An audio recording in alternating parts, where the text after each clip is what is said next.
මේ අවස්ථාවට පැමිණ සිට අපේ කුංචි දූදරයන්ගේ සියලුම දෙමාපියන්ගෙන්ද කුංචි දුවල පුතාලගෙන්ද මොහොතකට අවසරයි. ඇත්තටම මම හිතන්නේ අද සුජාතා පෙර පාසලේ ළමයිගේ චිත්‍ර සහ නිර්මාණ දක්ෂතා ඇගීමේ වැඩසටහනක් විදිහට මම මේක හඳුන්වන්න මම යන්නේ. ඒකදී මට ආරාධනයක් තිබ්බා. ඒ ආරාධනාව පිළිබඳව මුලින්ම ඒ ගුරු මහත්මීන් දෙපළටම ස්තුතිවන්ත වෙනවා. ඉතින් මමත් ඒ ආරාධනය පිළිගෙන මේ අවස්ථාවට ආවෙ පස්සේ ඇත්තටම මට තිබුණා විචාර දක්ෂ ළමයි පිරිසක් මේ පෙර පාසලේ ඉගෙනුම ලබනවාද කියලා. ඉතින් ගුරු මහත්මීන් යම් අඩුපාඩුකම් පිළිබඳව සාකච්ඡා කරා. මම ඒ ගුරු මහත්මීන්ට මේ අවස්ථාවේදී ප්‍රකාශ කරන ඒ අඩුපාඩුකම් ඉක්මනට මේ ටික වැඩ කටයුතු ටික සලස්සලා දෙන්නම් කියලා. ඒ වගේම මේ දක්ෂතා ඇත්තටම මම හිතන්නේ මේ මුලින්ම ස්තුතිවන්ත වෙන්න ඕනේ මේ ගුරු මහත්මීන් දෙපළට.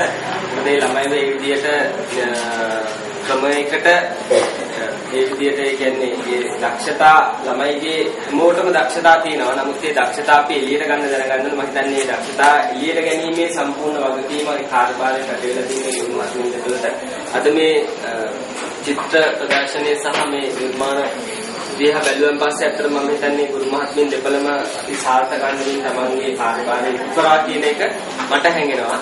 ඉතින් ඒක නිසා ඒ සියලුම දෙයට ගුරු මහත්මීන් දෙපළ නැවතත් ස්තුතිවන්ත වෙනවා. මේ දරුදරියන්ට තමන්ගේ අධ්‍යාපන කටයුතු කරගෙන යෑමේදී අපෙන් වෙනද ප්‍රාදේශීය භාගයට අපෙන් දෙන්න තියෙන සියලුම වගකීම් කාර්යභාරය ඒ විදිහටම ඉෂ්ට කර දෙනවා කියලා මේ අවස්ථාවට පොරොන්දු වෙමි. ඒ ගුරු මහත්මීන් දෙපළටත් අපේ දරුදරියන්ටත් අධ්‍යාපන කටයුතු කරගෙන යන්න ශක්තිය වාසනාව ධෛර්යය ලැබේවා කියලා ප්‍රාර්ථනා කරමින් මගේ වචන ස්වල්ප අවසන් කරනවා. සියලුම දෙනාට සුබ දවසක්. මේ අවස්ථාවට පැමිණි පිළිබඳ මගේ සායු මහත්මයාට සියලුම දෙමාපියන් වෙනුවෙන් අපගේ දරු සභාපතිතුමාට බෙහෙවින් ස්තුතියක් දෙන මේ අවස්ථාවට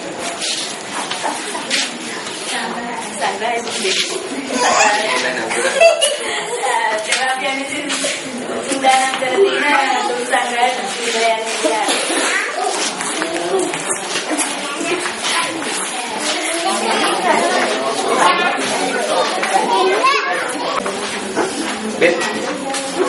මේක කරන්න බැහැ.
Halo.